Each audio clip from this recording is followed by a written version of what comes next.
me at the corner of Russell and Albina, just about a block from Mississippi Avenue.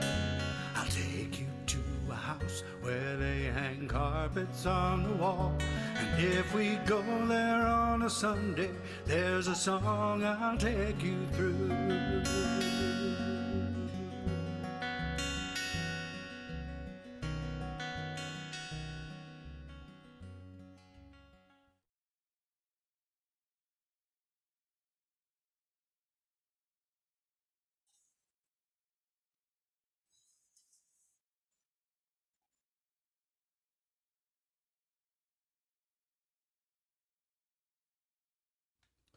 Hello, everyone, and welcome to our first show in 2024 of Open Mic America. I'm Rich Fassler, your MC for tonight's show, and I'm joined tonight by Daphne Ramil, our engineer, and Mike Simpson, our interviewing host. As some of you may already know, our mission at Open Mic America is to support your local open mics. Without gimmicks and frills, this is the beating heart of American music, that tapestry of story and song that has been weaving us together for generations. It's a real pleasure to introduce tonight's performers, representing exceptional talent from east to the west and places in between. You can find links to their work on our website on this YouTube video. Tonight's singer-songwriters include Ron Smith from Jefferson City, Missouri, Nikki and Perry from East Bridgewater, Massachusetts, Paul Gobins, Evansville, Indiana, Diane Bello, Norton, Massachusetts, Scott Stover, Moyie Springs, Idaho, Edgar and the Professor from Moyie Springs, Idaho, a big night in Moyie Springs, Idaho, Shane Martin, Pittsburgh, Pennsylvania, Tom Cooney, Pennsburg, Pennsylvania, and Drew Jarrett, Leroy, Minnesota. So our first guest is Ron Smith from Jefferson City, Missouri. He performs at the Mission Open Mic in Jefferson City, Missouri, and the Sunrise Beach Open Mic in Sunrise Beach, Missouri. So Ron, take it away. Okay, I'm going to take it. You may want to take it back, but here we go. I'm around on the tail end of COVID here for the last couple of weeks, and so I'm a little challenged, but nothing different there. This is kind of about my new normal. As they say, Merry Thisness, Happy New Now. Here I am, once again, it's the middle of the night. Got up to take a leak, now I can't get back to sleep. Why does this have to be a fight? Early to bed and early to rise. Ain't that what somebody said? Makes a man healthy and wealthy and wise. It's not what I'm getting instead.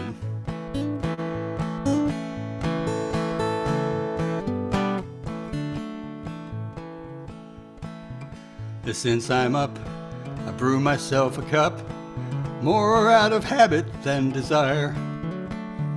If I had half a brain, I'd be looking to abstain, not pouring gasoline onto this fire. I'm too late to bed and way too early I rise. It's surely taking its toll. My bloodshot face and my wrinkled eyes, they're telling the way I roll. Catching Z's ain't happening for me. I'm a stranger to my bed. If that's the way that it's gotta be, I guess I'll just sleep when I'm dead.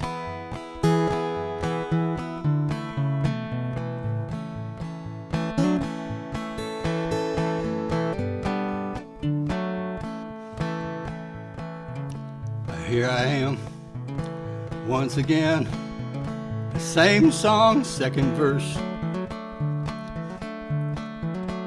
It's lather, rinse, repeat, I believe it's got me beat. I'm just hoping it ain't getting any worse.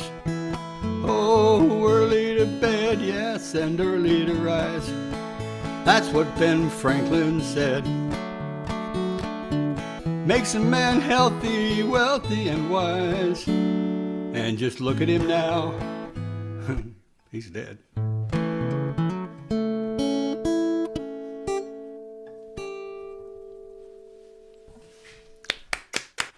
That's the end of that. Great lyrics. Great lyrics.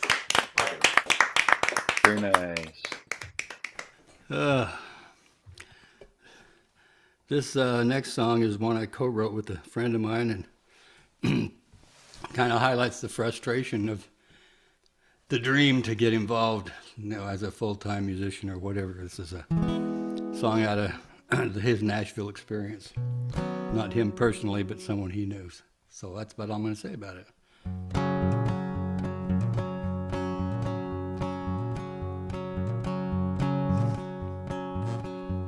Nobody gets invited to Nashville's Music Row. Gotta crash the party and then you try to steal the show. Billy said it's a long shot, but I just gotta go, 'cause I write songs and they belong on country radio.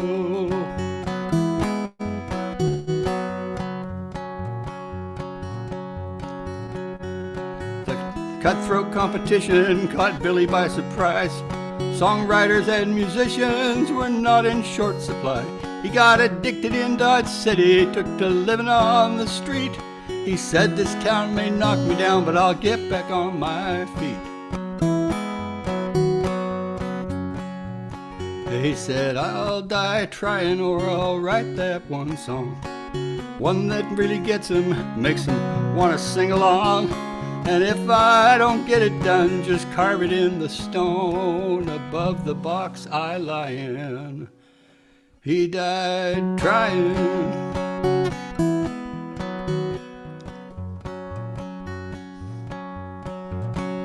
Billy would not take a day job and pursue his dreams part-time. He said, artists have to suffer. Big brother, I'll be fine. Tell mama that I love her and I'll try to get home soon. But I've got a lead that a new band needs, an outlaw country tune. Yes, and I'll die trying, or I'll write that one song. The one that really gets him, makes him want to sing along. If I don't get it done, just carve it in the stone above the box I lie in. He died trying.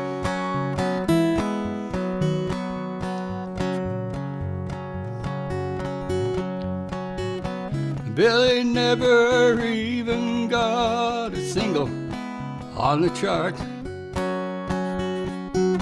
He thought he had an album cut, but that deal fell apart. Billy died trying to write that one song, one that really gets him, makes him want to sing along. And when we brought him home, we carved it in the stone. Billy wasn't lying.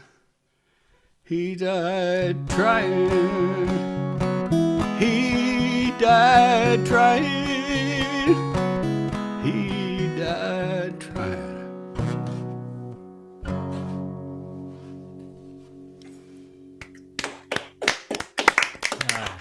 Interesting tune. Very good. All right, Ron, thanks a lot. I'm going to pass you over now to Mike, and we can learn a little bit more about you and maybe that last song. All right. All right. Yes, you're in my hands now. How you doing, Ron? I'm doing good. Good. Hey, happy little tune there, that second one. But also the first one there, it's not necessary to write happy songs, but do you tend to vary much? Or do your songs tend to live, as Luke Skywalker said, on the dark side? Well, they tend to be mostly introspective and dark. And I've been doing a lot of that lately. I've got some health issues and some other stuff going on. And just, you get older, you start to reflect. So a lot of my more recent songs have been more philosophical and stuff. So I thought I'd just do some fun stuff tonight. Yeah. Now, the first song was about as direct a first-person view as you can get. Now, did that come right in there from the beginning, or did that come in through editing process? Pretty much right from the beginning. Yeah. That was one of those inspired things, Yeah. just because, it's an insomniac's look at his life kind of thing. Yeah. Are you kind of a snap writer, or do you do a lot of editing? I usually take, I don't know, a couple of months to really firm up a song. I tend to write them fairly quickly, and once I get the idea, I don't sit around on it. But once I've got the song, I try to sing it a lot and let it teach me what it really wants to say. Well So said. I do adjust a lot of lyrics as I go. Yeah. And how is all of that process different when you're co-writing? Well, the co-write is not like we're sitting in the same room together co-write. What it is I've got a friend who has actually had some stuff recorded by some Nashville artists, and we were in a song circle together for a while, and he lives in Jefferson City too, as a matter of fact, but every once in a while he will shoot me a lyric. He's not a musician, and he's not a singer, so he's not really able to do a melody or anything, just gets these song ideas, and some of them have been really quite nice. And so he will shoot those to me, and I will take a look and see if it's something I'm interested in. If it is, then I'll come up with the melody and stuff, and then record it, send it back to him, and see what he thinks. And so that's the process for there. That's the process in the co-writing. Okay, Ron Smith, thank you very much. Good to see you again. You're welcome. Hope you'll be back soon, and lovely stuff. Thank you very much. Appreciate it. Yeah, I want to turn this back over here. All right, thank you, Mike, and thank you, Ron. We are going to move now from Jefferson City, Missouri, to the East Coast, a little south of Boston, to East Bridgewater, Massachusetts. And we're going to listen to Nikki and Perry. So take it away. Hey guys, glad to do a couple songs for you.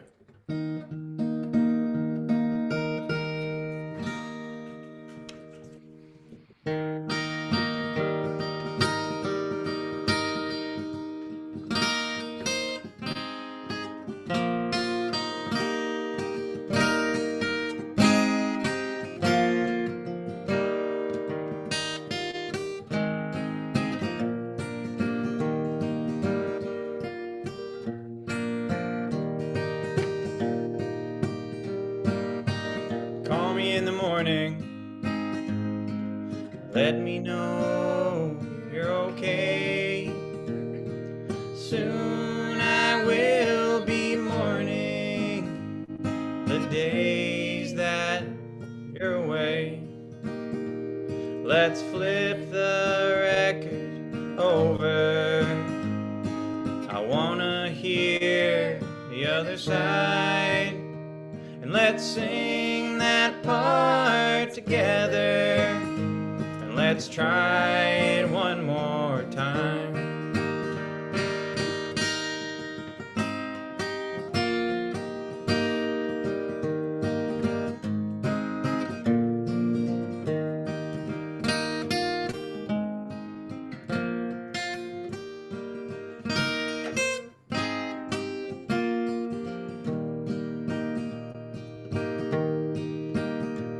I hear some bells ringing, sometimes very late at night. It's a lonesome, empty feeling, waiting for the sun to rise. I hope you can forgive me for being gone most of the time. Won't you help me find my way back when I step out of line?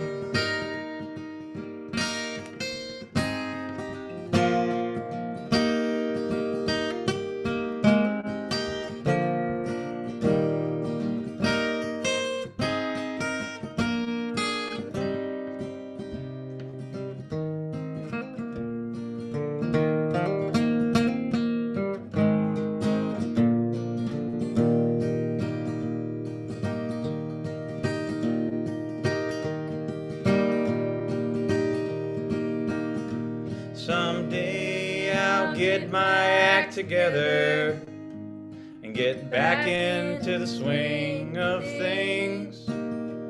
I wish I was in Cleveland just to hear my darling sing. Oh, I wish I was in Cleveland just to hear my darling sing.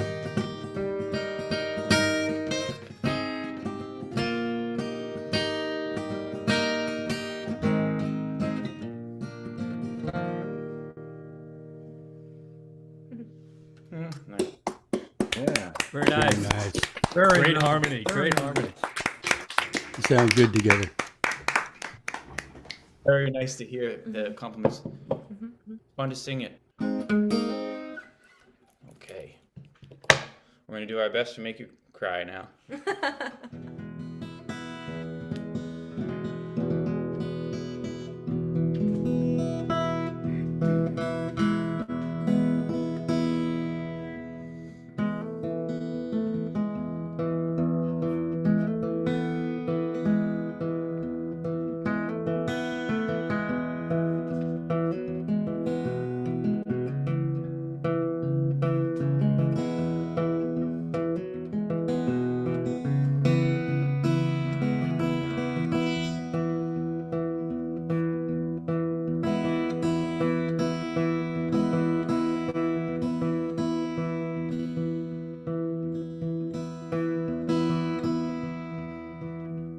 There's a train at the station, leaving at 10.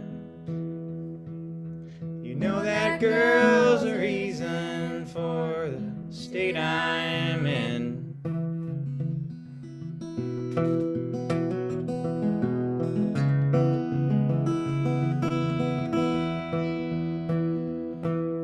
Send my letters to Boston, I must be moving on.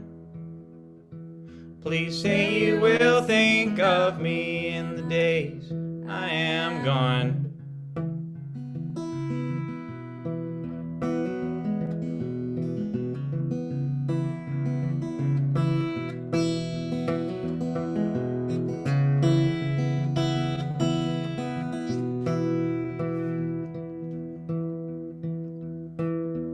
For my friends I am grateful, to which I owe a lot. Oh, lover, I've been faithful, but you have not.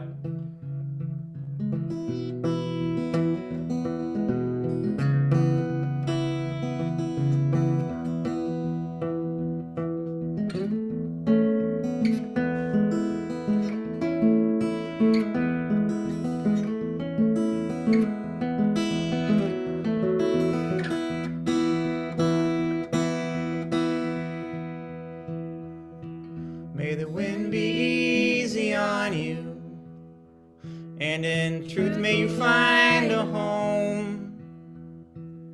I know you got your reasons, babe, I got my own.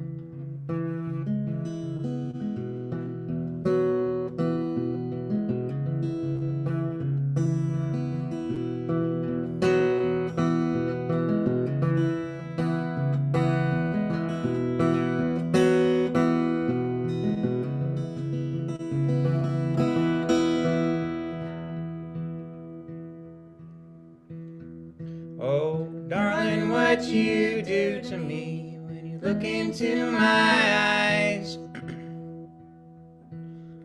Oh, the words that you tell me, I know they are lies.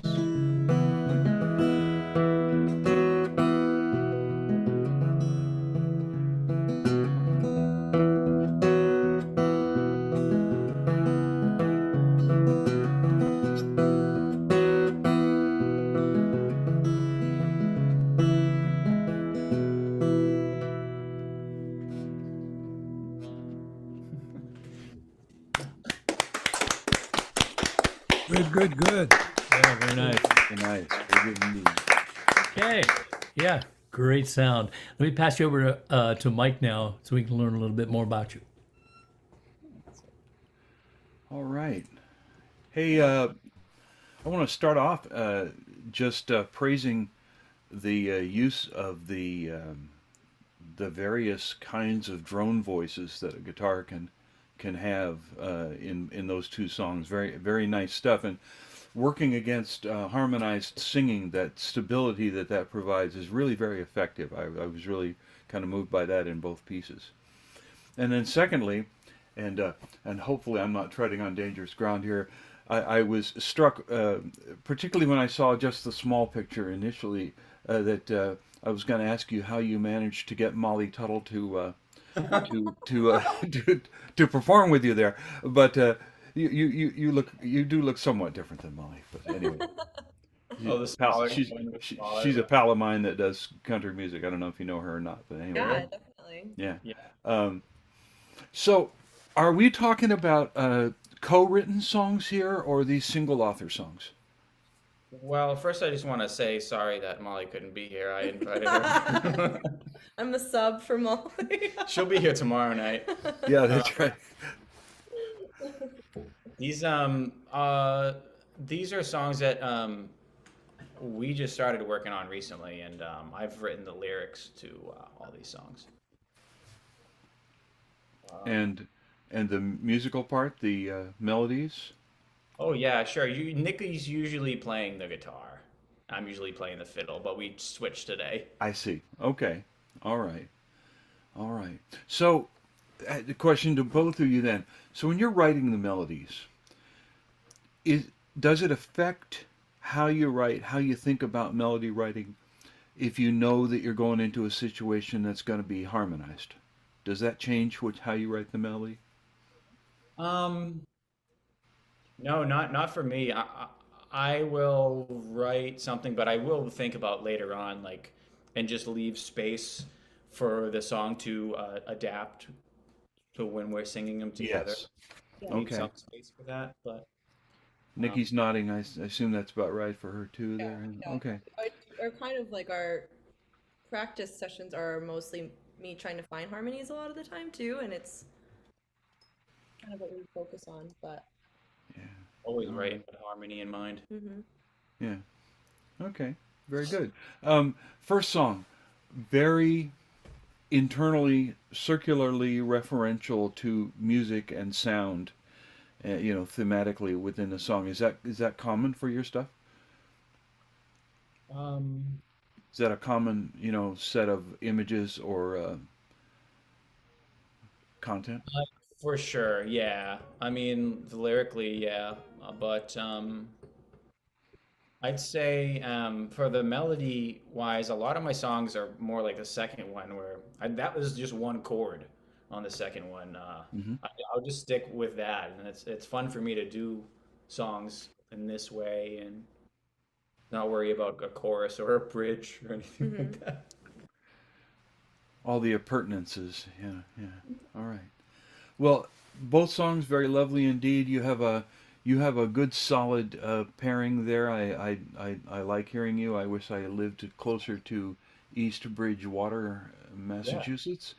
Then I could hear you more often. But hopefully, this your first time here? my first time. Your first time, right? Okay, great. Hopefully, we'll see you guys back here again. And again, I loved what you did. That was really nice stuff. You're I'm gonna performing tonight, Mike? What's that? Will you perform tonight? No. The next time I perform is I think February 18th. I love your stuff, so I'll be Well, thank you. February 18th. Yeah. Well, thank you very much. And the cat thanks you as well. The thing I'm going to do now is turn it back over. Thank you. All right, thank you, Mike. We are now going to leave Massachusetts. We're going to head inland to Evansville, Indiana, where Paul Gobins is going to play a couple tunes for us. Paul tells me that he hasn't played at any open mics for many years, but about a week ago, he started looking into online open mics and found us and a couple of other VOMs, including the Dallas Songwriters Open Mic and Music Matters Showcase. And we are happy to have him play on our open mic tonight. So, Paul, take it away.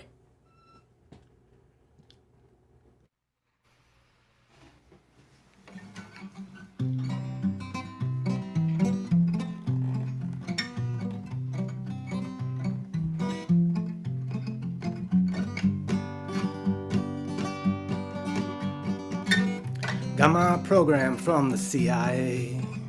They came and got me and we went away. Don't remember all those painful nights, just Bill Cosby and the tunnel lights. Came and got me, I was just a little kid. Filled me full and then they shut the lid. Every now and then my head explodes and I see strange creatures on a desert road. Then I fall back asleep. Now I'm captured by the FBI. Run my program and the bullets fly. I know they control my thoughts when they go on TV and talk. All my comrades, they're not triggered yet, 'cause they were programmed by the TV set. These young kids, they won't blow their minds till the equinox at the end of time, then fall back asleep.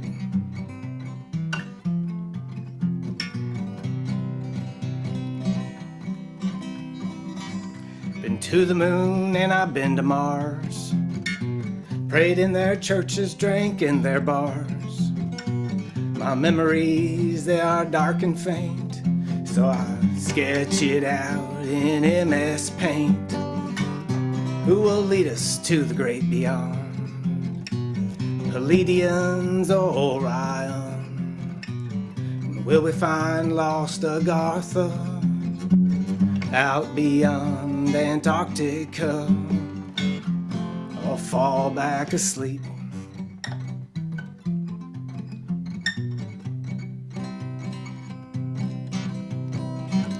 First the program was the monarch slaves. Next the program the US of A. Next the program the whole human race. If we crash the program we can leave this place. First they program with the TV set. Next the program with the internet.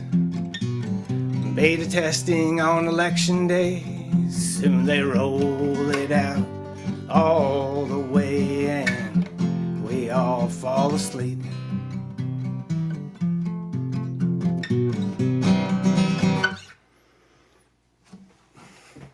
All right.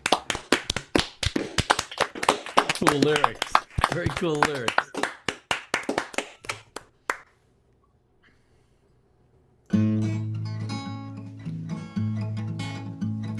Here comes Woody Guthrie down through Tennessee.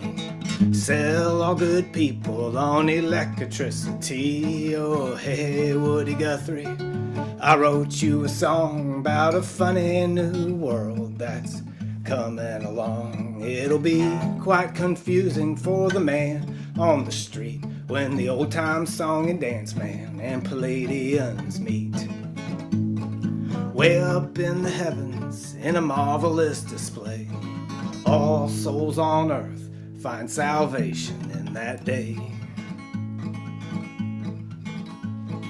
Abraham Lincoln is a hell of a guy. Got himself murdered, so he crossed the great divide. Down through the ages, John F. Kennedy promised he would splinter it into a million pieces. When a man talks like that, you must blow his brains away. All souls on earth find salvation in this day. Jesus is a spirit, and his spirit came and went.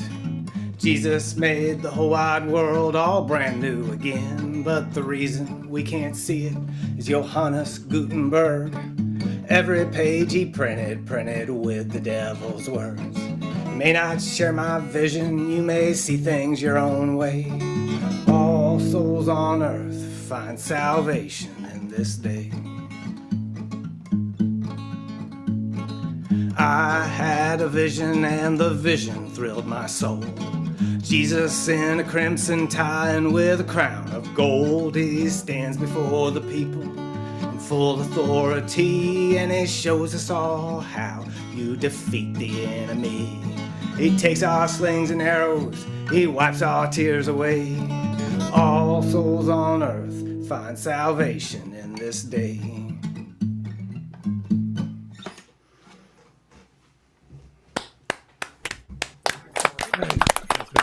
Didn't he? Very good. Okay, Paul, let me pass you over to Mike Simpson so we can find out a little bit more about you. All right. Well, yeah, looking at your CIA file, I'm sorry. I shouldn't even hint at that. I take it's not the Culinary Institute of America you're referring to, but the federal agency, the CIA. There. What brought this song out? A couple years ago, when like in 2018, when all the conspiracy theories first started out hitting the mainstream, you just go on YouTube and you find out all about them and you wallow in them, write songs, Yeah. Okay, I love it. In both songs, but particularly in the first, I love the use of the iconic imageries that you put in there. Inspiration wise, how does that come? Do you see the CIA, the FBI, the various people and big events and all that first? Do you write lyrics first? How do you work that out?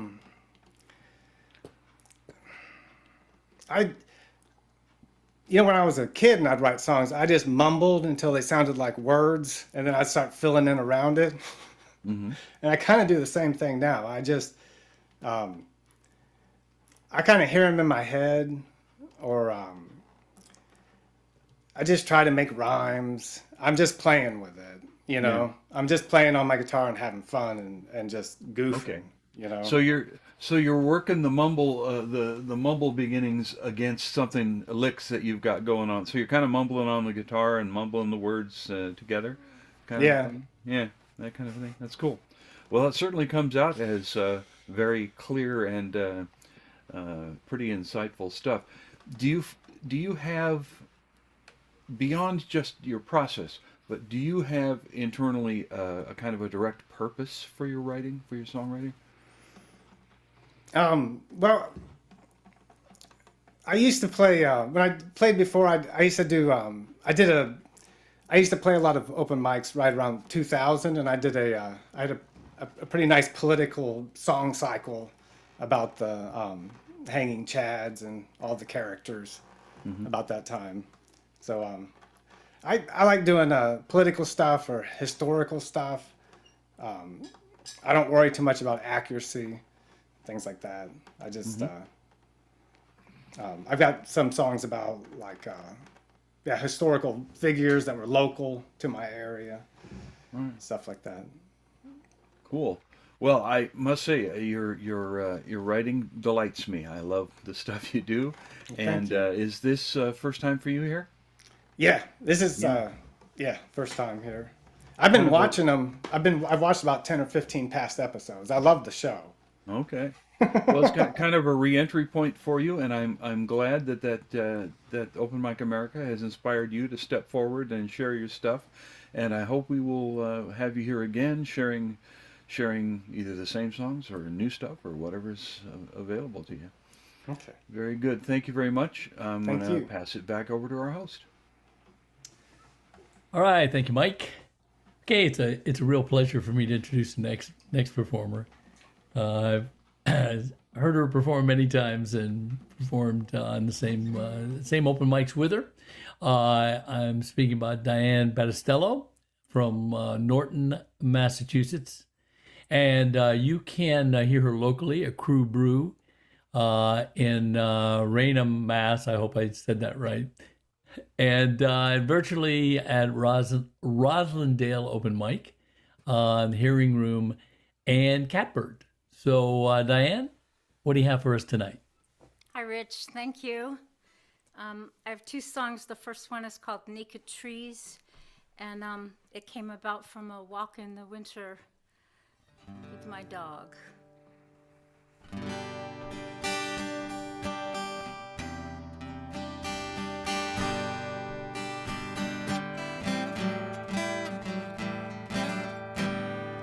I like to look at the naked trees after the leaves have fallen down. They remind me of all different people. Some are tall, some are short, some are round. And I like the one on Sandlin Road. The branches make a beautiful face. This one here's got big, strong arms for a loving embrace.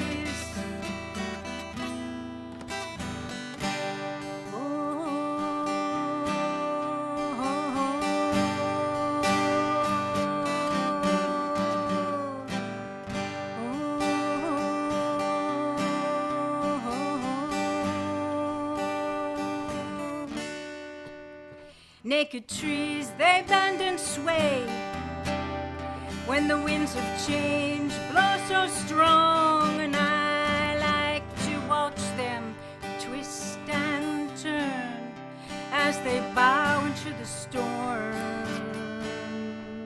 Do they shake their limbs in fury? Are they dancing to a song unsung? I'll never know, but it pleases me so that they stand so tall when the storms are done.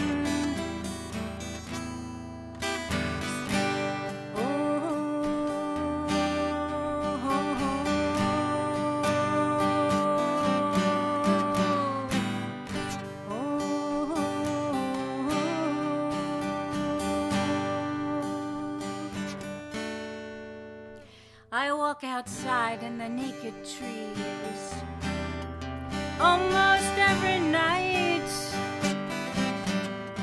I like it best when the moon is full, or on nights like tonight. I go there seeking comfort after a long and weary day. I stand beneath the naked trees. I look up to them and I sing. I sing, oh, oh,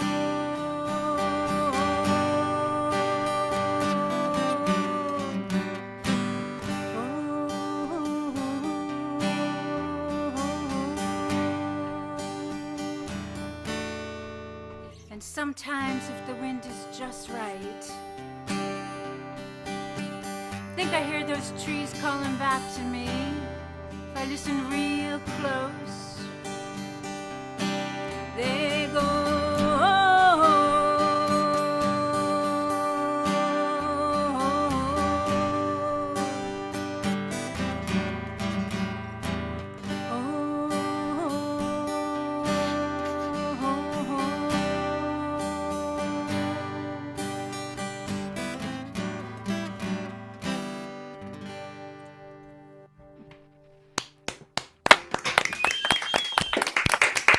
Beautiful.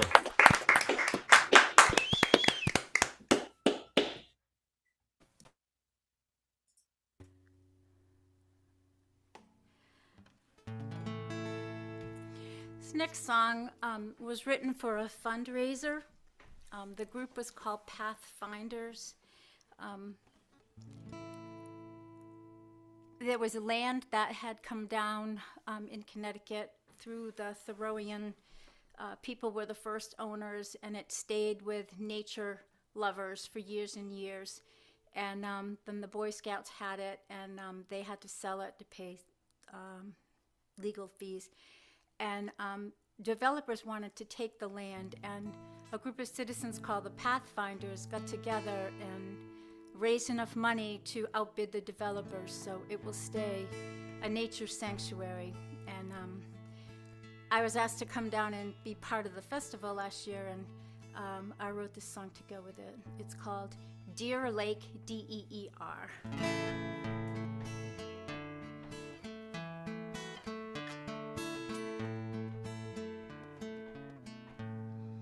Deer Lake,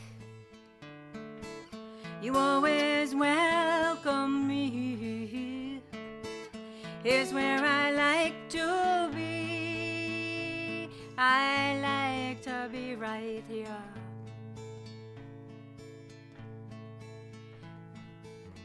Come out here to catch my breath. Out here I feel my heartbeat rest. Now I know when I'm here I'm worry-free.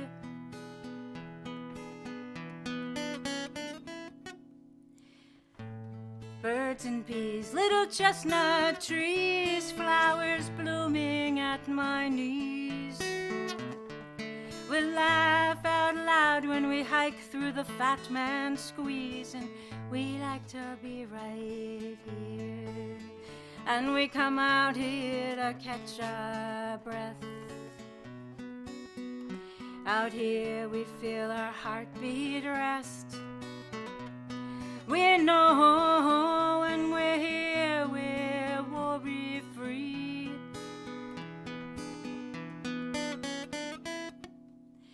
Open space, I can see the sky, like those who've come before me, though just a passerby. Future generations will not be denied. The path for them is found right here. And they will come out here to catch their breath. Out here they'll feel their heartbeat rest. They'll know when they're here they're worry-free. Deer Lake, you always welcome me. Is where I like to be. I like to be right here. We like to be right here.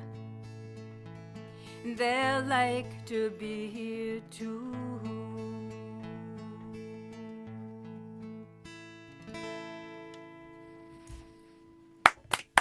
Very nice. Beautiful song. Beautiful song. All right, let me pass you over to Mike. All right, Diane. Good to see you. Hey, I just have to ask, Fat Man Squeeze, is that up by Killingworth? Yes, exactly. That's That what it is. was it. The it's It not was- Chattanooga, but it's Chat something Trail that's up there. I remember that from when I was a kid. We went through that. I think there's 300 acres of trails, or 300 trails. Sorry, yes, that is. Okay, United yeah. Well, Killings. gorgeous Yeah. place. Look, I'm glad that you were part of the work to save it. Very nice. So it seems that your primary draw for imagery and inspiration is the world around you, particularly the natural world. Is that about correct? I think that's true. That's about correct too. So how do you move from image to song? What happens in the Diane Battistello brain to make that happen? I think I have a little luck. Naked Trees, I was walking the dog and I just started singing the song in my head. And I came down and I came home and just wrote what was there. And then I use rhyming dictionaries and other just like newspapers. I go through the newspapers and try to find similar stories and look and see, and then the words have to kind of fit together. It's like doing a jigsaw puzzle.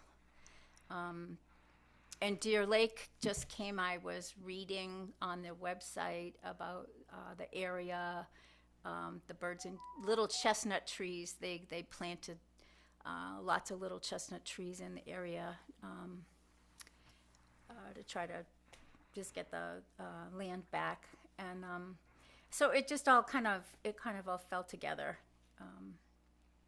like a jigsaw puzzle, I guess. Yeah, cool. So always like to look up a little bit about people. And one of the things I saw about you inspires me to ask, your professional career, what is there about being a speechwriter that crosses over into songwriting? I think it's helped me quite a lot, because there's devices that you use when you're making a speech. You have to write for the ear. The people that you're speaking to have to get the message emotionally, and they have to get the facts, and they have to have it in a logical order, and a lot of that crosses over into songwriting. I can use a lot more rhyming and things in the songwriting that you can't really use when you're in a speechwriter. But you have to write to get somebody's attention and get them so they stay interested. So, I hope I can use those devices in the songs. Yeah, and only use your power for good, Thank you very much. I enjoyed both of those songs a lot, and you've been on more than once before on Several this? times, yes. Several times, right? Yeah. Thank you. It's I've always seen it. fun. Thanks for having me. It's a wonderful It's show. always great to have you. Very nice Again, of you. hoping that we'll see you again in not too distant Thanks so future. Thank you. And I'm gonna turn it back over. All right. Thank you, Mike. Thank you, Diane. So we're going to leave the East Coast now, and we are going to head out west to Moyie Springs, Idaho, where we're going to hear Scott Stover. You can also hear Scott at open mics in the area, including Cooney River Brewing Company and the Bonners Ferry Craft Brews. So, Scott, it's all yours. Well, thank you. This first song is based on a true story. It's called Old Crow Blues.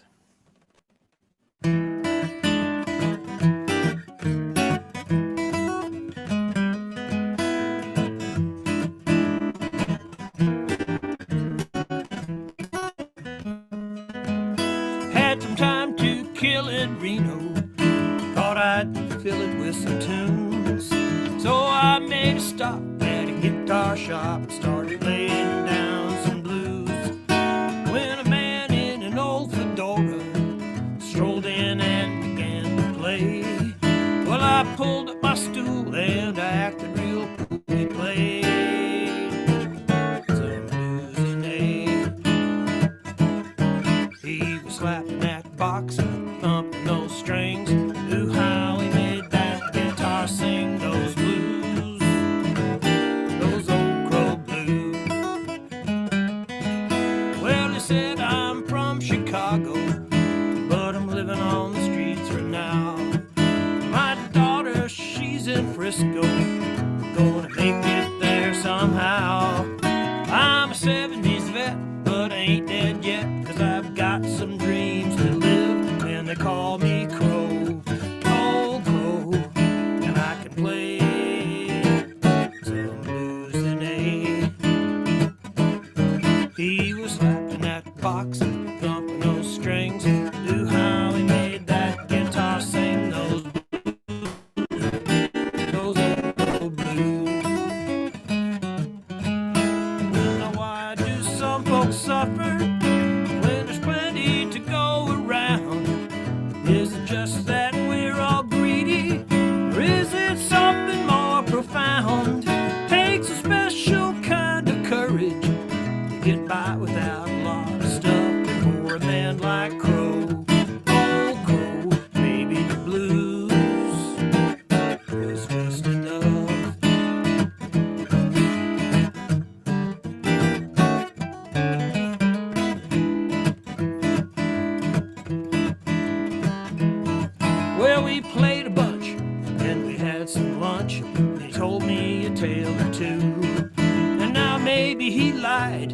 sometimes he cried, and I know those parts were true. Well, I don't know where he's going, sure don't know where he's been, but I'll never forget that 70s vet who played blues in his old fedora. He was slapping that box, bumping those strings. Knew how he made that guitar sing those blues, those old cold blues. He was slapping that box, bumping those strings. Knew how he made that guitar sing those blues, those old cold blues. In his old fedora.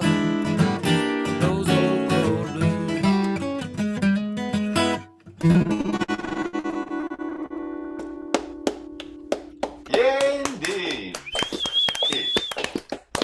Yeah. You could hear that okay? Yep. Good.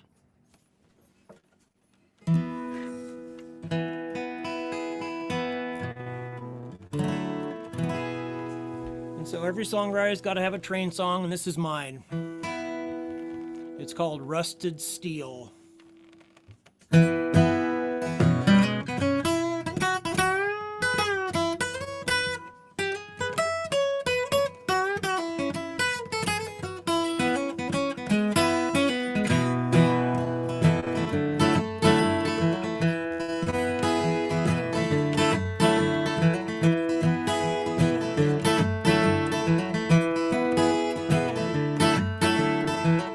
Rusted steel, dying wood. This train don't roll no one no good. 50 years, the hobo song, the whistle blew and the wheels rolled on. Hope for those that rode inside. Take me somewhere I can hide from all my pain, from all my fears. Take me anywhere but here.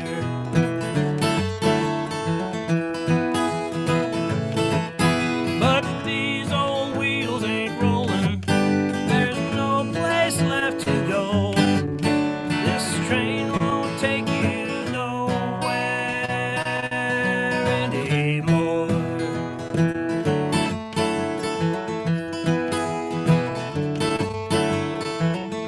Busted spirit, dying dreams, cold and lonely urban scenes.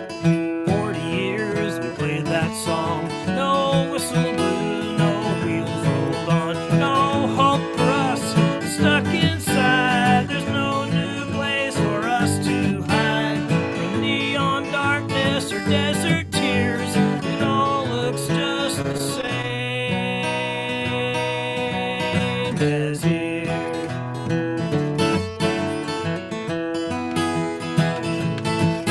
Cause these old wheels ain't rolling. There's no place left to go. This train won't take you nowhere anymore.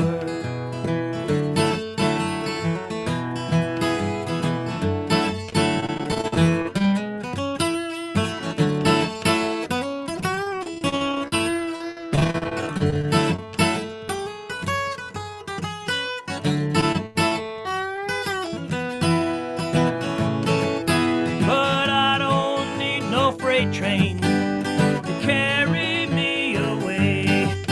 'Cause I'm at peace with who and what and where I am today. Now the hobo song rings loud and clear and beckons from afar. Yeah, but whistles, wheels, and old boxcars won't take you very far. Won't take you very far. Won't take you.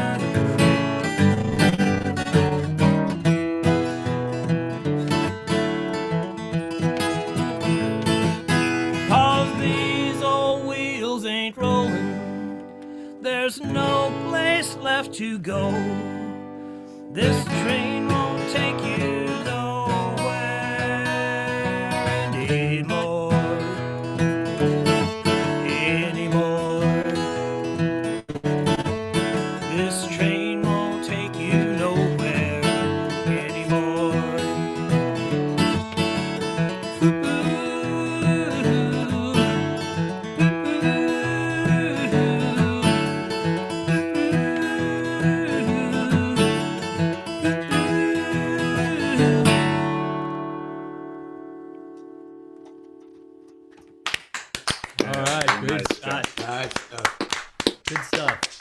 pass you over to Mike and learn a little bit more about you. All right, Scott Stover, not our first rodeo here. We've done this Mike. interviewing thing before. I looked back at some of the other ones to see what I'd asked you, so hopefully I won't repeat too much. First of all, very nice work generally in all your songs, but with those two particular, at making those experiences live, particularly in the first song. I mean, I really felt like I was there, sitting in my favorite guitar store, staring at the hat and watching the guy play. You know, very nice work. What do you think it is that you do that brings that kind of feeling forward to the listener? I have no idea. I'm sorry. I don't have an that's it. intelligent answer for that. Okay. Well, it wasn't maybe one very intelligent question, you know. But in both cases, although the moods are very different, it's also very clear from your performance style that you really feel the songs yourself, and that's always good. I have sometimes felt that lack in my own songwriting, and then I don't play those songs. If I don't feel like I don't feel them, then how can I expect anybody else to? So, what do you get from songwriting? What does it do for you to be a songwriter?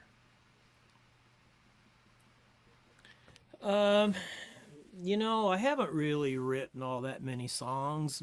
Maybe I probably have 8 or 10 that have stood the test of time. So I don't know that I guess I'm a singer-songwriter. I don't know. What do I get from it?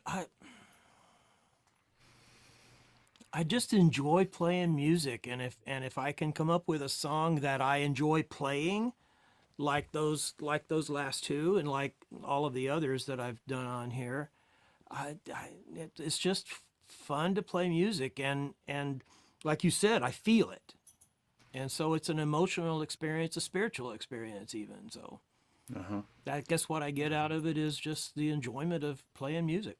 Yeah. So it sounds like you have songs that you don't play necessarily and all the time, and that's it, if you don't enjoy playing them, that's what makes the cut between a keeper and not, right? Sounds Yeah. like. Yeah. Yeah, I'm sure everybody has those that just kind of slip by the wayside because they're just not fun anymore, and you've got better ones.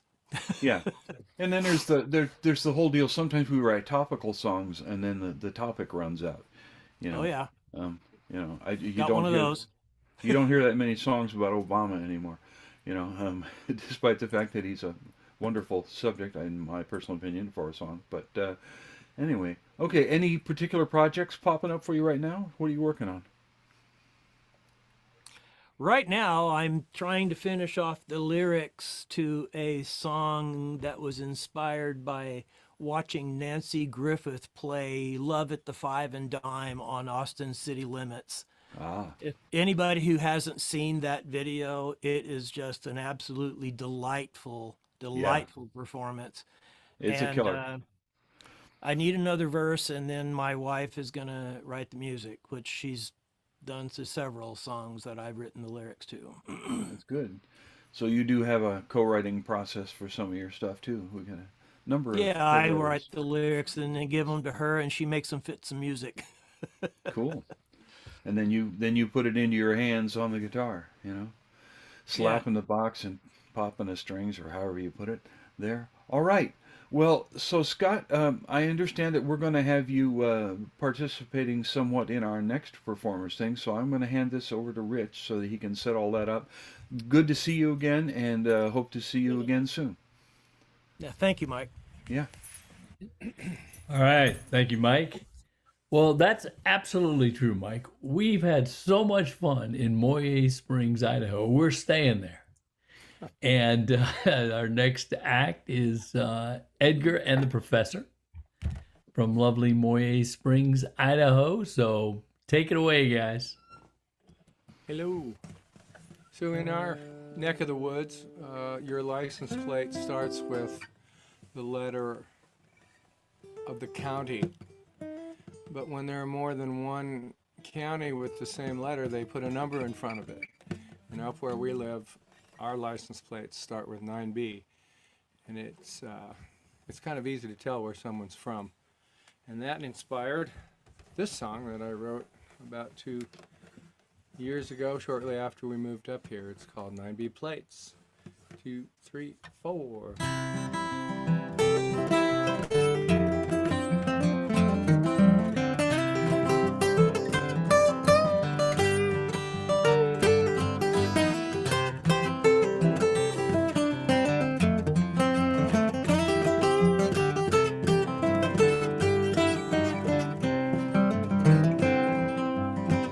Well, I moved up to Idaho just about 3 years ago, hoping to find a better life.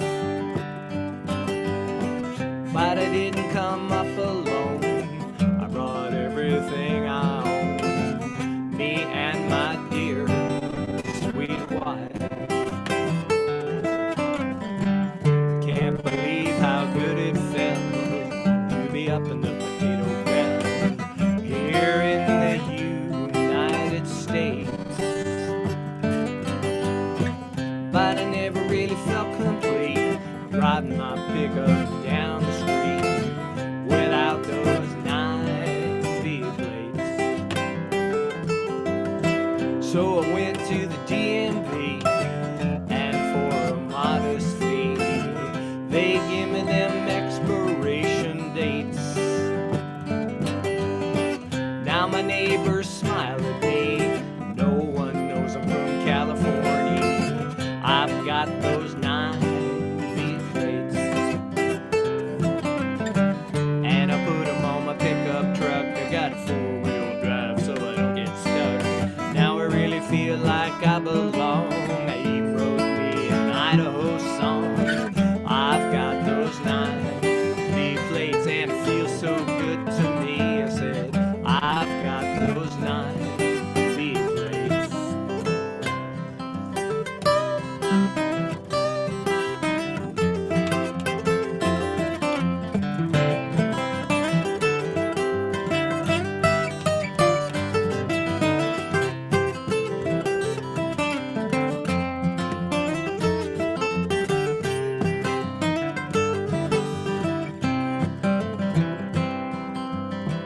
Now there's other folks in this state, they got a different kind of license plate, starting with 7B or K.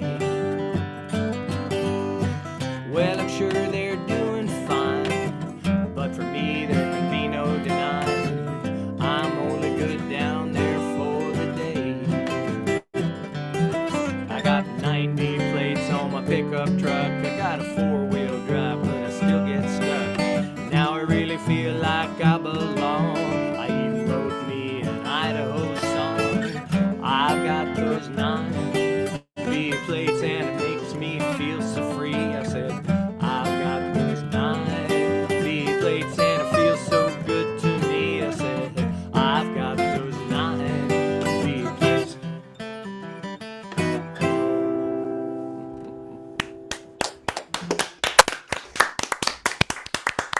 Thank you very much. That was that's the last song I've ever written. Not ever, but that's the song I wrote. More recent. This next song I wrote, God forgive me, 50 years ago. And it's called All My Prayers. 2, 3, 4.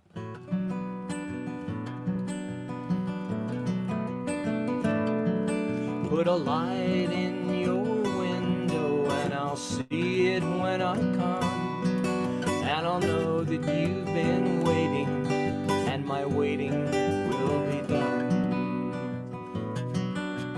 All my prayers have been said, Lord. All my prayers have been said.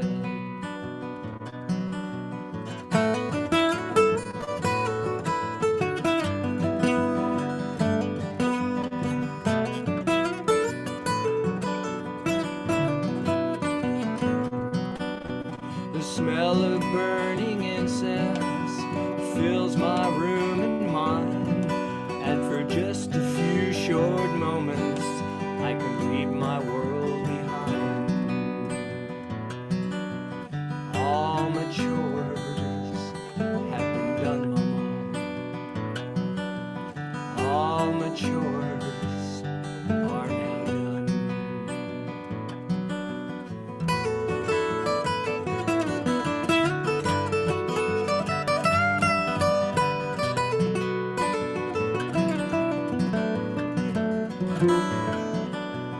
The letters brought your sweetness and your love words through the mail, but I never could be certain that they ever would unveil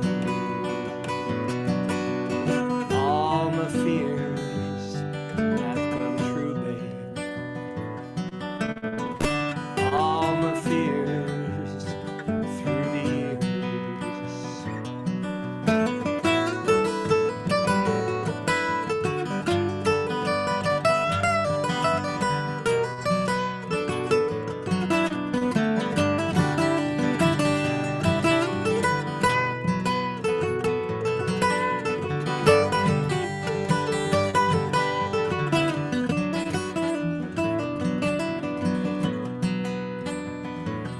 So put a light in your window and I'll see it when I come.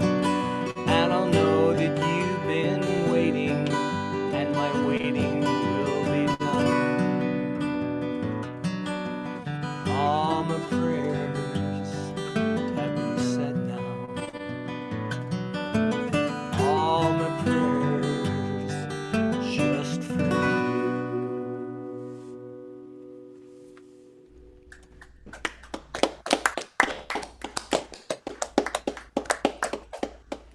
Great song. All right, let me pass you over to Mike now.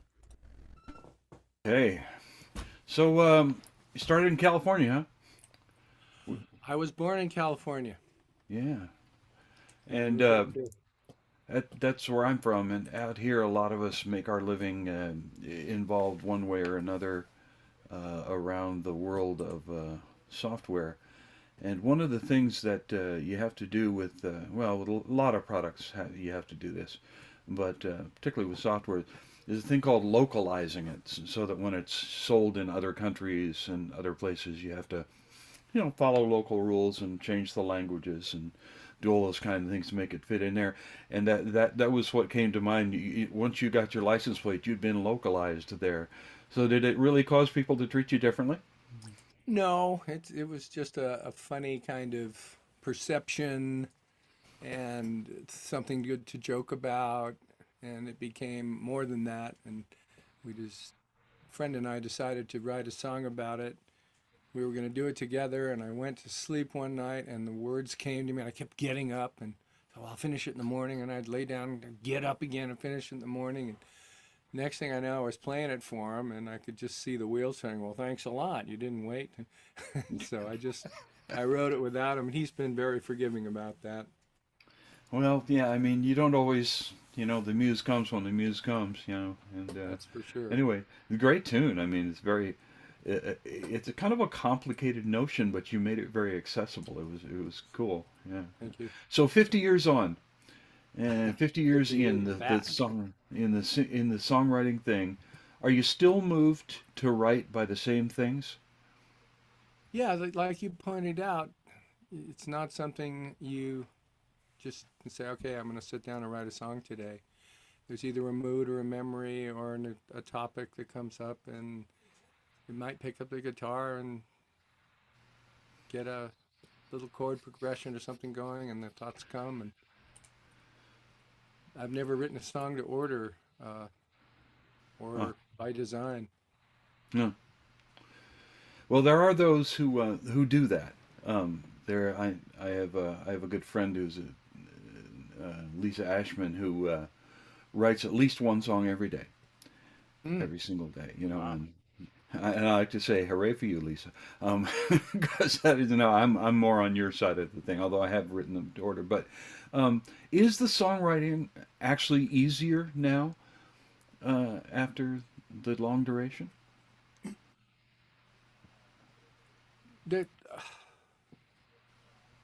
I think when I was much younger, I was searching for answers and for a path, and that longing and an unfulfilled realization of where I should be and what I should do created more of an inner environment to write. Now that I'm happy and fat and retired, they come less often, but I think the seasoning is there. Yeah, the craft part of it would seem Yeah. probably to be easier. Yeah, Yeah, but I'm that's much good. too happy to write a lot now. Yeah, yeah. Well, that's okay. Don't give that up. Hey, I like the story song quality in that rather classic sort of folk style of the second song. The form is very much like other, distant love, kind of things. But in yours, the progress of the story, how did that start and complete? How did you select which, between prayers and chores, and do you have any cognitive process with picking those, or did? I think I was just the medium. The, they just came.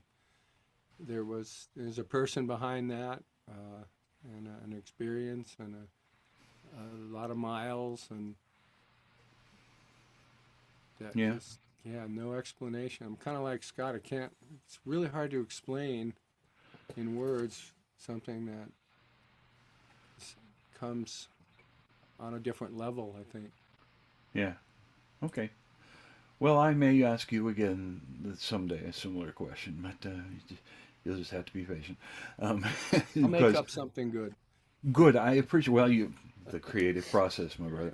All right. So it's great to hear you again, and Thank you. I like your side guy. He's quite a picker, and y'all come back now here.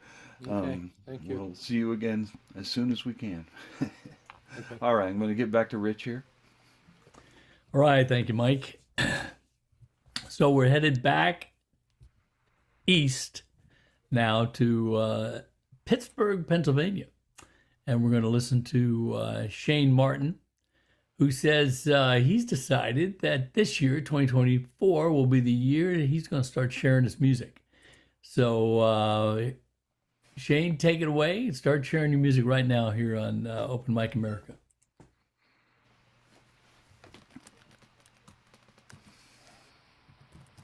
Here we are. Hi. Thank you. I appreciate this opportunity.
Very nice.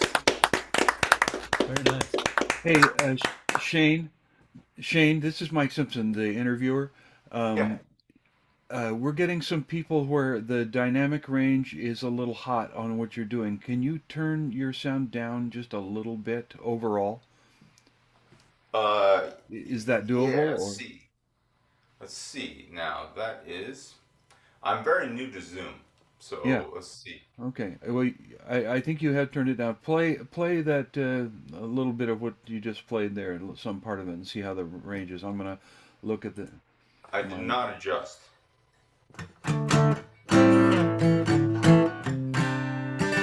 How's that, Daphne? Is that better? I was Okay. ver- I Yes, was playing that's loud. good. That's good. I'm sorry to interrupt you, but please continue. Okay, so anyway.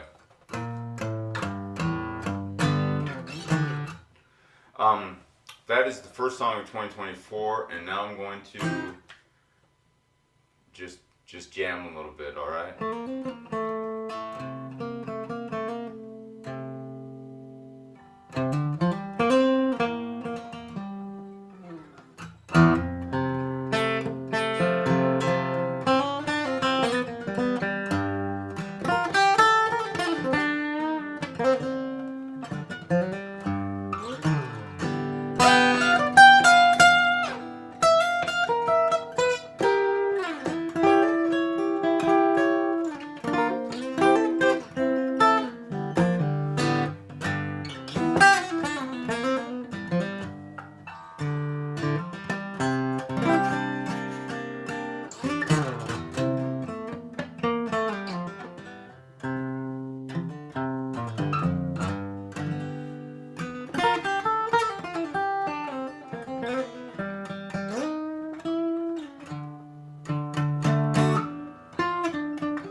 I got a little something under there.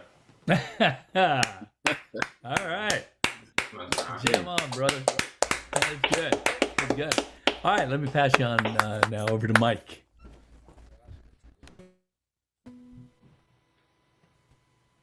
Here we go. Okay. So first question, this is your first time here. How did you find open mic? How did you come into contact with Capo Dave or whatever? I recently downloaded Zoom, for the first time ever, and like I said, Rich mentioned at the beginning, is I decided that this year I'm gonna go ahead and just care a little more about sharing my music. Every year I write songs, I play them. I play one place, which I'm not saying where. It's where people just go there and do their work, and I just sit there and play guitar for an hour. I've done that for years. No one cares. And I just write new music every year, and then I stop playing it. And then when the weather gets better, I start playing there again. So this is the first song of 2023, and I am sharing it. That's that. All right.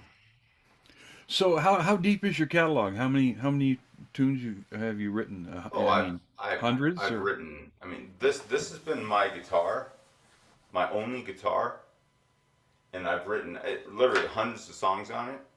But I stopped playing all of them, and I start over. Mm-hmm. I do no cover songs. I just write music. So I'm just starting on 2024, and now the first song was the first song of 2024. Who would you say? Yeah. Who would you say your musical influences are? Mozart. Okay. Because that first song that was the intro to the first song you played was somewhat like raga-esque, you know, sort of had a feel like Indian music, like a raga. And then, so how do you edit and mature these instrumental tunes from? I suspect they start off as kind of jamming or noodling, and then you do some kind of a selection process as to what will remain with it permanently. Yeah, I just jam around until I come up with a little bit of a riff, and eventually I'll stop and I'll focus on that riff, and then I'll come up with the other parts that go with it, and then I just chisel away. Mm-hmm. Until I have the piece of music that I'm happy with. I used to sing songs. I used to write songs with bridges and choruses and the verses and all those parts, which helps writing the instrumental stuff. And I just quit singing years ago. The last time I sang actually was the last time I also did some cover songs was Francis Cabral. I don't know if you know of his music. It's very, very well done. Acoustic music. So that was the last time I sang, and he's a French artist. And I just play guitar. Jeff Beck, I dig. All right. Every time I change my strings, I listen to Mozart. You familiar with Mike Hedges at all? No, I don't know who that is. Michael Hedges? I don't listen to a lot of music, man. I'm sorry. Yeah, he's an instrumental player that's no longer with us, but very well thought of. Okay, well, Shane, it was delightful to hear you play. I am hoping I'll hear you again sometime, and thank you very much for coming. And Mike, I have watched other episodes, and you're an excellent interviewer. And I'm sorry, I'm not an excellent interviewee. No, you're one of my faves. But anyway, I like somebody who can accompany the interview for me. Rich Fassler, this is back to you, buddy. All right, thank you, Mike. Okay, so we are going to stay in Pennsylvania, and we are moving on to Pennsburg, Pennsylvania, to listen to Tom Cooney, who performs at the Philadelphia Folk Song Society, PFS, and Philadelphia Area Songwriters Alliance, PASA, open mics. So, Tom, it's all yours. Great. Thanks very much, and thanks to everyone at Open Mic America. It's about my fourth or fifth time here, and it's always wonderful. Such a well-run show and lots of good talent. I appreciate it. Last time I was on, I mentioned my first release was coming out, and it came out at the end of November last year, and the release is called Dancing on the Moon, and it's available everywhere, but it's best for the artist if you get it at their Bandcamp site. So it's Tom Cooney at Bandcamp, and here's the title cut.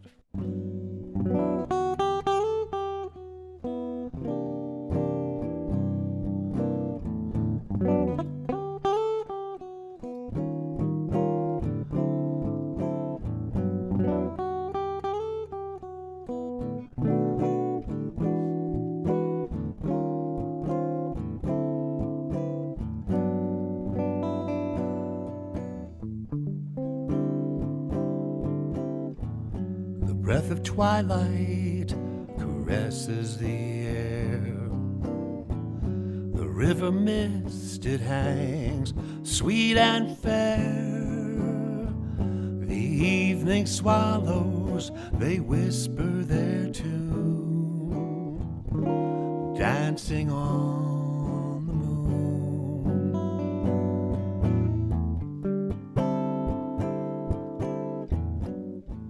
Why have the stars called us here?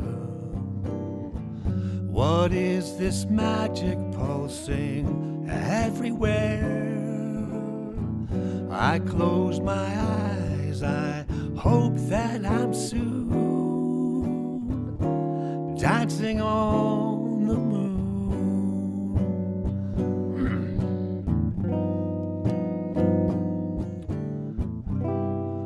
From a timeless shadow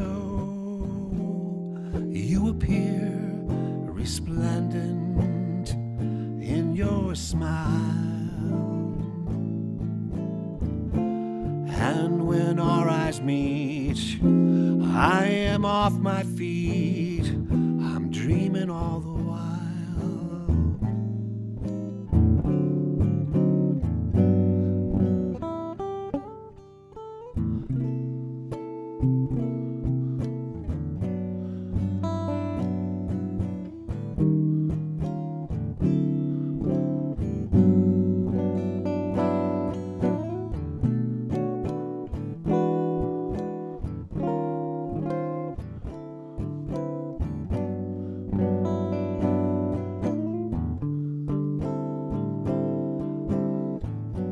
Perfect moment, well, it never comes.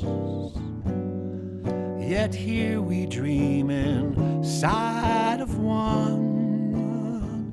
Well, our lips touch and the world is new.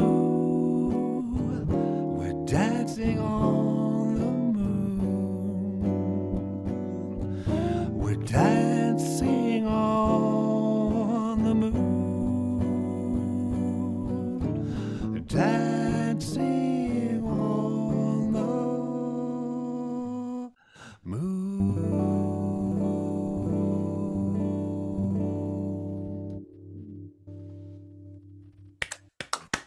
Very smooth. That's beautiful. Thank you so kindly. That's a dream piece modeled after a 1940s jazz ballad. I listen to a lot of music, but I grew up on a lot of the American Songbook and Ella Fitzgerald and all the other great vocalists, and it creeps its way into my songwriting sometime, and it's always a great genre to always tip your cap to. Again, that's the title cut off my new release and first release, Dancing on the Moon. We're doing the second release already, and we're 2 cuts done in the studio, and this is one of the 2 cuts we've done for our second release. Big shout out to my primary backup artist, Gene Galligan, a multi-instrumentalist, but primarily keyboardist and synthesist. And Gene's just a killer player, just wonderful. This is a song I wrote 3 or 4 years ago and never played it. It's one of those songs as a songwriter where sometimes you find yourself avoiding a song, but then you write it, and it's a really raw nerve, like a live wire. And so I put it away, and then I decided to take it out. And it is called The Failures of Heart and Mind.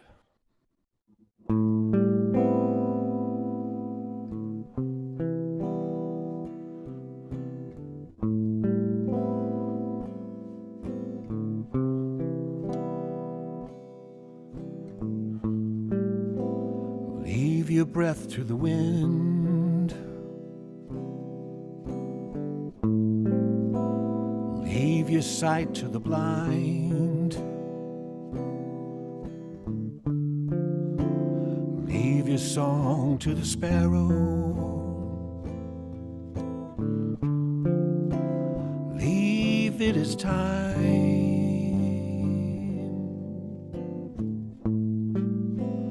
Go before your soul dies. Go before before the fates.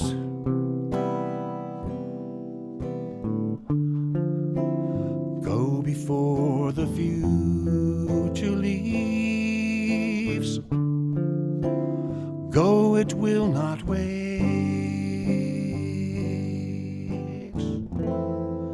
Well, how did it come to this? The failures of heart and mind. Who made love the enemy? The future will decide.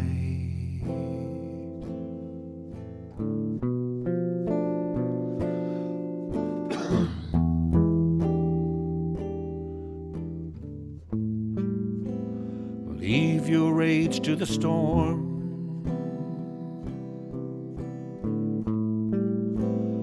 Leave your cries for what's fair.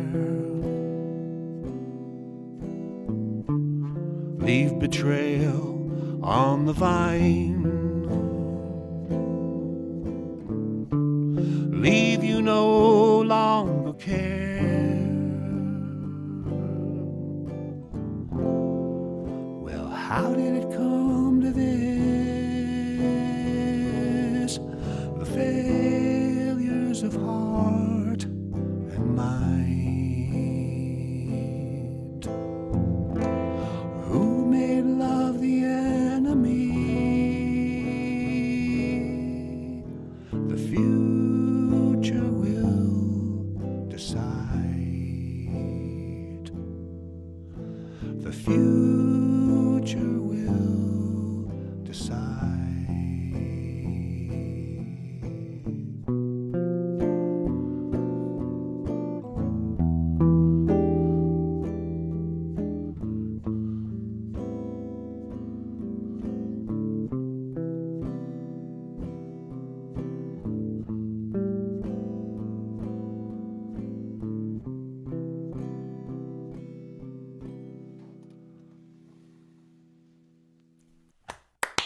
Wow. Wonderful. Very nice. Beautiful song. Very nice, Tom. Okay, let me pass you over to Mike so he can interview you. All right. Well, I can imagine that some people that are watching this are going, I wonder what Mike's going to ask him because they sing the same kind of music. Cool. That's nice. Yeah. So, you said it just about the time I was typing it in my notes here about what to ask you, this next question. Who all do you love in the Great American Songbook? What's your favorite stuff out of there? Well, Gershwin, Porter, Kern, Lorenz Hart, all the big ones. Love that stuff. Yeah. How about Eden Abes? Do you like him? I love his stuff, yeah. I do a few Yeah. of his tunes. Yeah. Do And a you little actually bit know of- that he wrote more than one song, which is kind of rare. So you're into it, man. Well, I just want to compliment you on being part of a modern process that's still going on that people don't realize that you're adding to the Great American Songbook and to that style of music and gosh, really great stuff. I'm just tremendously impressed. So I'm going to ask you the it's sort of a standard softball question, but I'm particularly interested here because your answer might be a bit different. Lyrics, chords, melody. What comes first, and how do you move around them in editing and maturing the song? Most of my songs come from the intent or the feeling or the soul of the song or the message, the thing of the song. And I bake that emotion or thought or insight for a long time. The core. And from that, I'm ready to create the words and the hooks that come out of that thing that I want to say or feel. Okay. So for me, it's a lot of baking and then writing. Right. Typically, lyrics are ahead of the music. I can cover the music, so I'm not worried about it. Yeah, so. Mm-hmm. Yeah. Mm-hmm.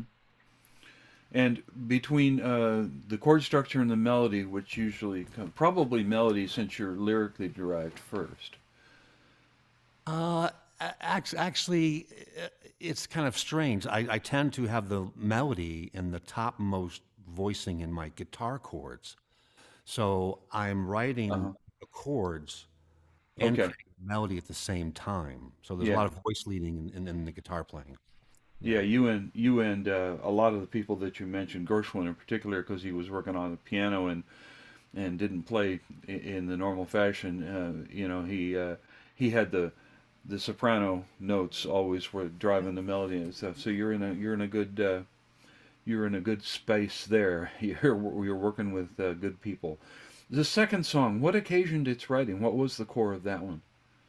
Well, as you can tell by how raw and how live it was, it's an emotional experience where the protagonist had to finally realize they can't stay there anymore in that relationship that has failed. Whereas the lyrics said there has been betrayal, and there's still rage, and there's still cries for things that aren't fair. And the whole purpose of the song is say, when it's time to go, it's time to go, no matter how hurt it feels. If you've tried to do the right thing and it's not happening, you've got to go. You got to go. Yeah, well, I think you came upon some real depth, both of feeling and of meaning there with that song, and I really appreciated it. It was very nice. I loved one line in particular, "Leave your rage to the storm." That one. Right there. That was funny. I changed when we went into the studio a few weeks ago. I changed that line to that line. There was something else there, but that was much stronger. Yeah. No, I'm glad you listened to her, the muse. The muse is nice. I like her. Okay, now this is not your first time here. No, about the fourth, maybe fifth. Fourth or fifth, yeah. And you're in Pennsylvania. You're like Pittsburgh. That's like southeastern Pennsylvania. It's southeastern Pennsylvania, closer to Lehigh Valley than Pennsylvania, than Philly, but between the two. Yeah, yeah. What does the location do for you? Does it have get any of the credit for the mood and the movements? It's quieter up here. I mean, I can get to Philly in just under an hour, and I can get to New York in under 2 hours. But it's I grew up in the city, and I never thought I'd like living in rural America, and I've kind of liked the feel of it. Seems like there's more room for your mind to breathe. Yeah. Well, very nice. Well, I hope as your mind is breathing, it breathes some more songs that you can bring back to us sometime again. Very nice to hear you, Tom. And I'm going to send everybody back to Rich now. All right. Thank you, Mike. We are moving up north a bit now to Leroy, Minnesota, for our last performer on tonight's first 2024 show. Drew Jarrett. He regularly performs for the Artist Open Jams in Austin, Minnesota. In quotes, he puts Spam Town, USA. Maybe he'll tell us what that's all about. And with other cowboy musicians for Cowboy Church, held in various churches in southeastern Minnesota. And very special, this Easter, Drew is going to be opening for contemporary Christian artist Jason Gray at the First Presbyterian Church in Leroy, Minnesota. And if you want more information, please go and check out his website, DrewJarrod, DrewJarrod.com, for more information. So, Drew, it's all yours. Thanks, Rich, and thanks for having me back. I think I was here in like September or October. This is my second time here. Wow, what a melancholy night this evening, which is great because my songs are going to fit right in. We've had some great music, songwriters, and musicians here tonight, and it's been an honor. So thank you for inviting me back and having me be a part of this tonight. I've heard some people talk about this evening how some of their struggles and just sharing their art, and it's so important to hear that because when I was 21 years old, I had kind of had enough of people not believing in me with my music. I think ever since I was younger, even 3 and 4 years old, I remember wanting to be involved in music. Music would kind of, suck me in, and I would really pay attention to it. And I don't know if people back then or people even still today think that art is a good use of time. And I had a lot of feelings about that, people that didn't believe in me or what I was doing, and it's really hard to continue, as you know, doing a lot of art because we kind of get our muse, our energy from others. And I've recently discovered that a lot of my music from the beginning has been from God. There's no other answer that I can come up with. I don't think I'm that talented, but I have a lot of music, and I think the Holy Spirit's been my songwriter partner for, well, my whole life. And when I was 21, I wrote this song, and the question came to me as I was writing it, Drew, is it important that people believe in you, or is it more important that you believe in me? And so I kind of changed the direction of the song, and this is what came out of it.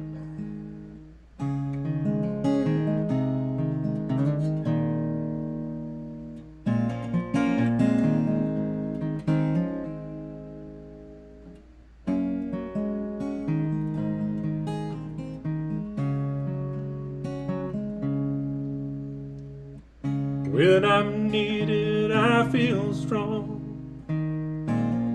I feel like I belong. When you believe in me. Well, even after I slip and fall, I could stand up straight and tall. When you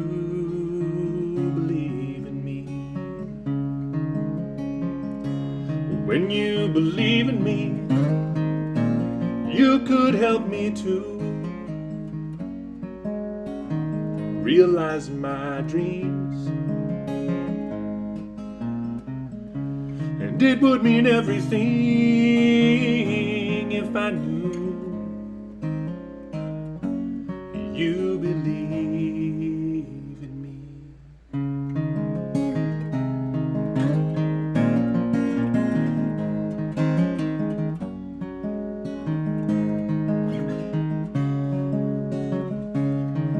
I could be a dad to the one who repents and loves my son. When you believe in me, well, I will be a father. When you believe in me, when you believe in me, I will give you hope and reason to live. Well, I have rest to give for a weary soul. When you believe in me, when you believe in me, well, I will give you life. I will teach you love. Well, there's room for you above in paradise, yeah. Oh, when you believe in me, yeah. Well, there's room for you above in paradise.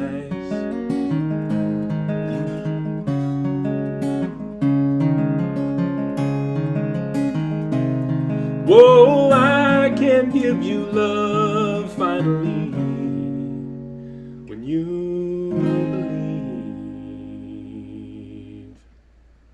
in me.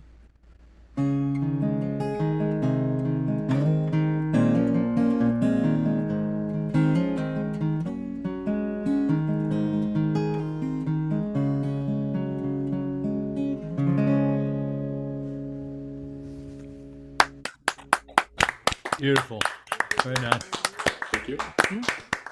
I just remembered you were asking about Spamtown, USA. Well, okay, so Austin is the home of the Hormel Corporation, so where all you get your Hormel foods from, especially, Spam is the biggest notoriety for the Hormel foods. So they call it Spamtown, USA, and that's where you guys should come if you get a chance to go to the Spam Museum in Austin, Minnesota. About 11, 12 years after I got married, we had young children at that time. I there was a question on my mind and on my heart that I couldn't answer. At least I couldn't answer it from my wife's perspective anyway. But I had this question that came to me, and I thought a song needed to be written about it, because there are so many people that go through loss in their life, like we all do, and some people lose their family members, some people lose their spouses, and life still goes on every day, and we need to remember this, that, well, you know, life gets so busy and we all get consumed with our own lives that we forget sometimes about considering others, and that they have a life too, and their life revolves around them entirely. So when a spouse, let's say, you know, dies or passes on, leaves the picture for some reason, you know, the community is sad, the family is sad, the extended family is sad, but then, you know, life goes on. But life doesn't really go on for the spouse that remains and the family that remains, the children that remain. And the idea came to me that I wanted to know what my wife would think if I suddenly wasn't in the picture. What would her life be like after I was gone? And so I asked my wife that question. What would you feel like? What would your life be like? What would you have to do? And this song kind of grew out of her answer to this question. I didn't change too much from her answer. I just added a little bit of music, and we ended up writing this song.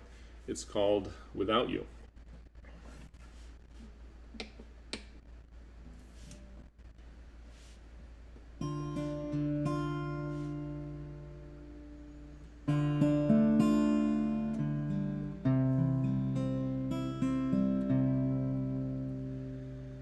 Well, I thought everything was fine, that we were doing okay.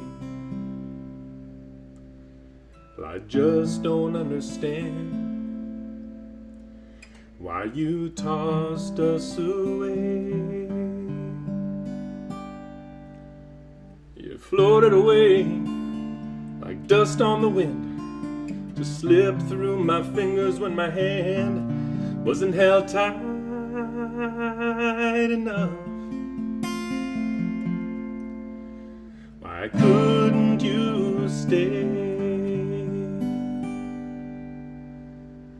I wake up at night expecting to find you by my side, but you're gone, and I can't get warm without you. Will I have the strength to go on? I don't know what to do. I'm lost without you.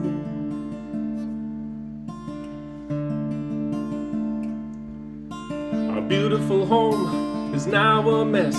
Our children need more tenderness. I am on my last nerve. I just kicked the washing machine. There's hardly a day that I don't cry. I need help with the bills, and that grass is getting so high. I can't remember all that needs to be done, but I can recall so clearly that night a year ago you didn't come home. And what do I say when our kids ask who was in our photographs? Just someone we used to know, who's still not coming home today, who's never coming back again. Well, I don't want to forget that I loved you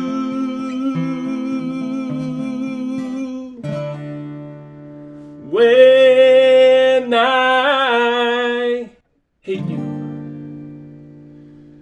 because I miss you.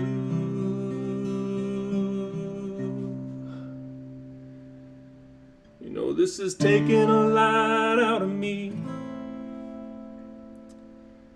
I'm too tired to watch TV or read to them at night. but I promise I will try to play with them.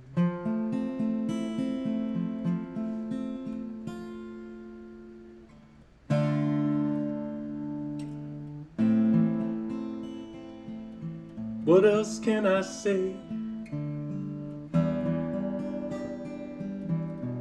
I'm sorry for feeling this way.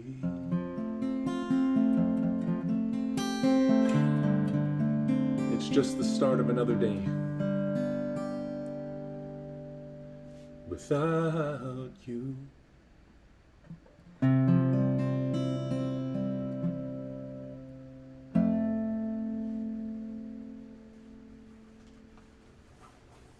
Whoa. There you go. Beautiful. Beautiful song. Wow. It's great, Drew. Thank you Let me very pass much. you over to Mike now for your interview. All right. Hi, Mike. Drew. Good to see you Hey, again. Drew. Yeah, likewise. I have a couple of questions. I want to point out that if any of them make you at all uncomfortable, please feel free to tell me to stuff it. It's perfectly okay. First off, Cowboy Church. That's in Minnesota, right? Well, you know, I thought it was too, but actually, it's a national phenomenon. It's quite large in the South, like Okay. Texas and Tennessee and Yeah. stuff. But yeah, there's some Well, cowboy not churches surprising. here in Minnesota And too. that's the one where one of the things that someone was telling me about it is that they have, standard Christian doctrines, but they also have like 7 principles of being a cowboy that drives some of what they think and do and how they think they should act, that kind of stuff. Are you familiar with that part of it, or? I don't think they emphasize that too much, but I do Okay. understand what you're talking about, and that was very attractive to me when I was younger. You know, in high school and stuff in the 90s when country music kind of was popular.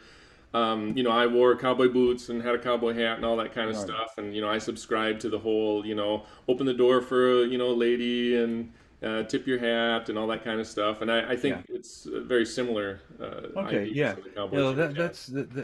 that's the people I thought they were. And the guy that you're opening for, is he the guy that wrote? Is he the Gray who wrote the album How the Light Gets In or something like that? Yes, he's originally from the New Ulm, Mankato area of Minnesota. Yeah, and he wrote that. Yeah, and he's Yeah, moved that's to good. like Nashville right now. Yeah. Yeah, it's a good album. Yeah, cool. So you talk about your inspiration, and you have a very specific line of thought on how that happens. Once you've got the song started, how much work do you do after the inception of a song, or do they all come whole? They don't all come whole. Some do, few do, but most of them are work. And I think how I write is I spend 3, 4, 5 days, whatever. When I get an idea, I'll sit down and I'll just work on that and nothing else. Okay. And then it just goes through the process of life. And to this day, if I haven't recorded the song, I still feel free to change it. So if it's a 20-year-old song or whatever, I'll be playing it, and maybe I'll forget the old lyric and something natural will just come out, and I'll go back to my lyric sheet and I'll be like, I don't sing that. Oh, that's right, I wrote that. That's not what I sing now. Well, what I do now seems more natural. I'll just change it. So it's always evolving.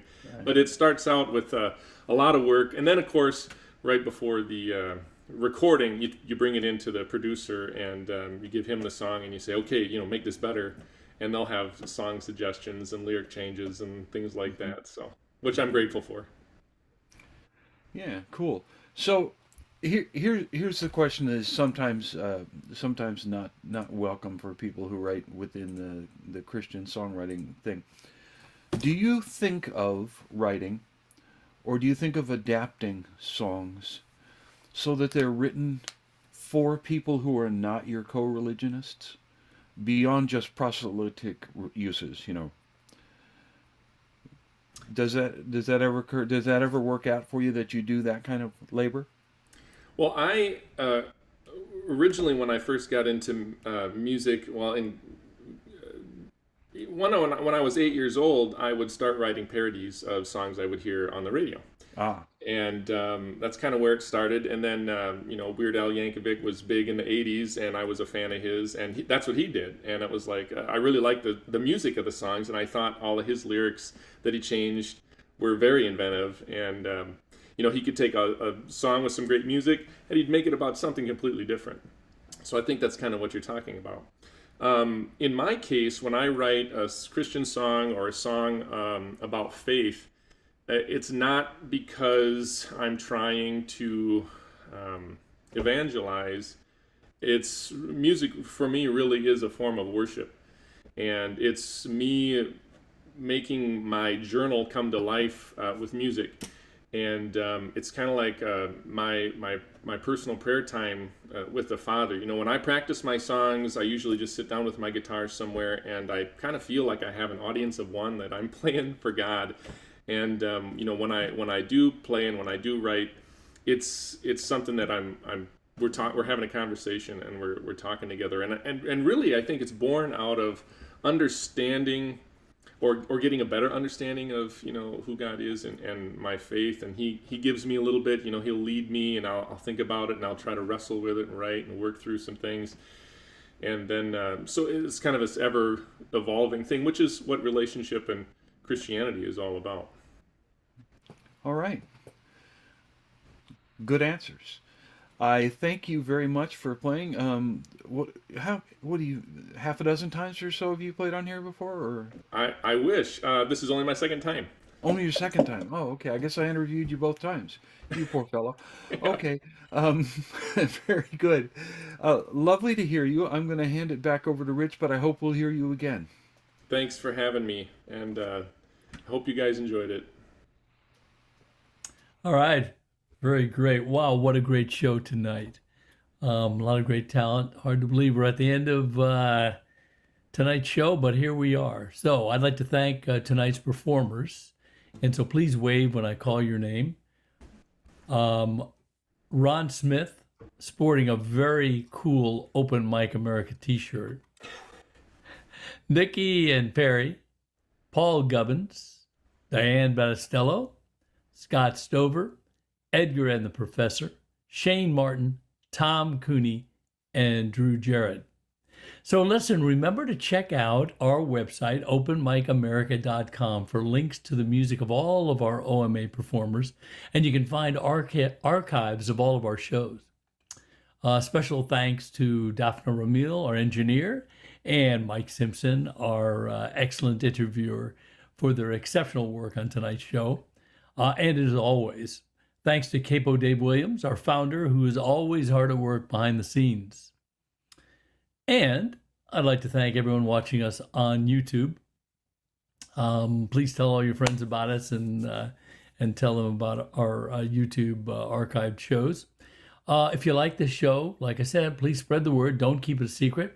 You can even download and print your own posters from our website and hang them somewhere where folks can see them.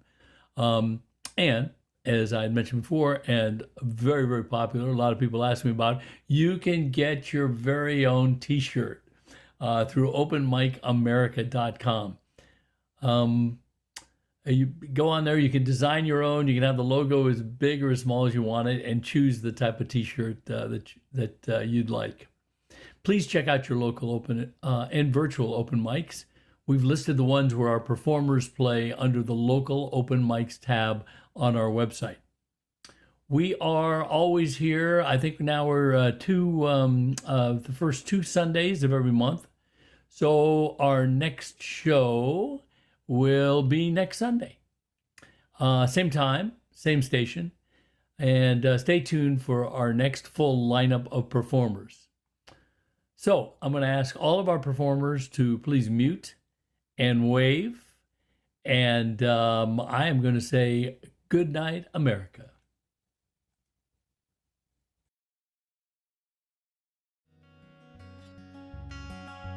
If you meet me at the corner of Russell and Albina, just about a block from Mississippi Avenue, I'll take you to a house where they hang carpets on the wall. And if we go there on a Sunday, there's a song I'll take you through.